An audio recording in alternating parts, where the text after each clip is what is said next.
Hello বন্ধুরা, কেমন আছো?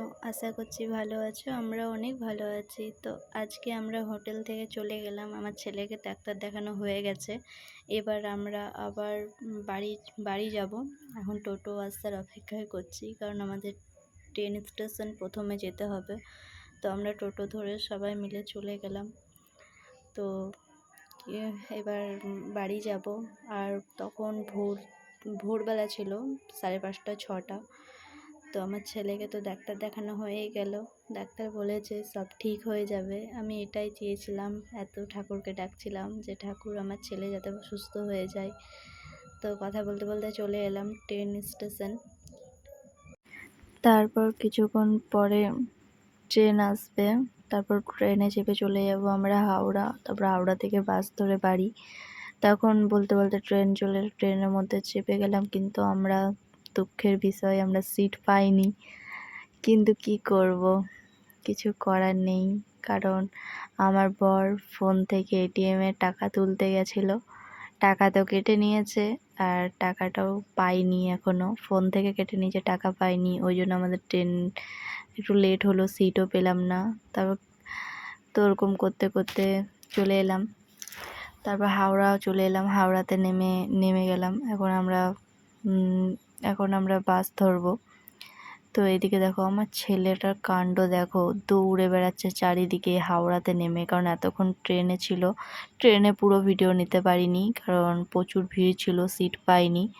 ওই জন্য এটা হচ্ছে হাওড়া স্টেশন। হাওড়া স্টেশনে হেঁটে হেঁটে আমরা চলে যাব প্রথমে গঙ্গার ঘাট। ওখানে গিয়ে চান টান করবো, কারণ আমি কখনো কলকাতা আসিনি, গঙ্গাও আসিনি। আমার কাছে এগুলো প্রথমবার।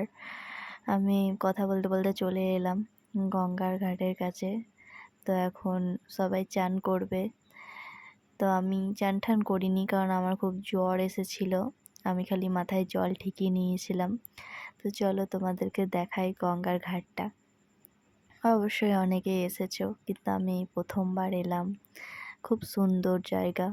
আমি চাই যাতে আমি আর একবার আসি, তখন আমি ভালো করে চান টান করতে পারবো। কারণ এবারে আমার এতটাই জ্বর এসেছিলো, আমার এনার্জিই পাচ্ছিলাম না। ওই জন্য হাত পা ধুয়ে মাথায় জল ঠিকিয়ে নিলাম। আর গঙ্গার ঘাটে দেখছি সবাই সোমবার জল ঢালার জন্য সবাই জল নিতে এসেছে। ওই জন্য খুব ভিড় ছিল, অনেকটাই ভিড় ছিল।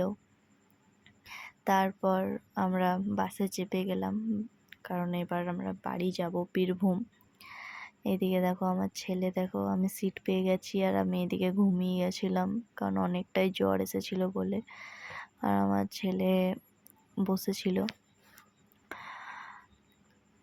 তারপর বাসটা ছেড়ে দেওয়ার পর যাচ্ছিলাম। আর আমার ছেলের দুষ্টুমি কি আর বলবো, বলার মতো কিছু নেই। তারপর অনেকক্ষণ জার্নি করার পর 4 থেকে 5 ঘন্টা বাসের মধ্যে জার্নি করার পরে আমরা নেমে গেলাম। এখন টোটো ধরে নিলাম। এখন আমরা যাচ্ছি বাড়ি। এখন বাড়ি যাব। তাও অনেকটাই রাত হয়ে গেল, 8টা 8:30 বেজে গেছিলো। কিন্তু কি করব, কিছু তো আর করার নেই। এদিকে আমার বরকে টোটো থামিয়ে ওষুধ আনা করালাম, কারণ বাড়ি গিয়ে ওষুধ খেলে একটু শরীরটা ঠিক হবে। বাই।